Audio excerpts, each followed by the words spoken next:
I started off doing property development because I saw buying a house as a 25 or 30 year mortgage, and I didn't want to get myself locked into that. There are other ways other than doing property development. If that's too much of a bigger game for you, there are other ways to be able to get into property and make a huge amount of money just from buying and holding. There is a couple of credentials that you do need. You do need a job or some form of serviceability, whether that's from your job or your business. And if you are with your business, you need at least 1 to 2 years of financials. So you do need a starting position when you are just doing a buy and hold strategy. When I was in my job, I was making $60,000 a year.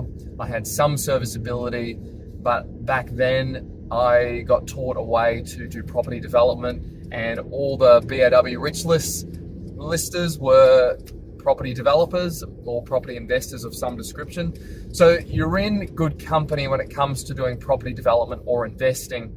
Not everybody wants to be a developer. There are further risks associated with that, and there's also more work involved.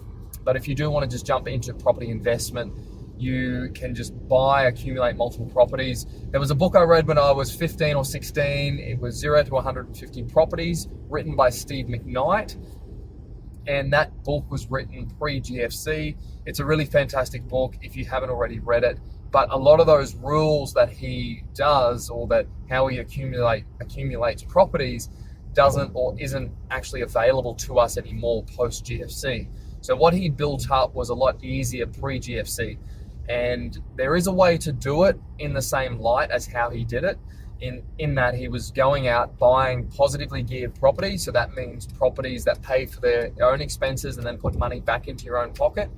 So he went out and he just kept accumulating more properties that were positively geared.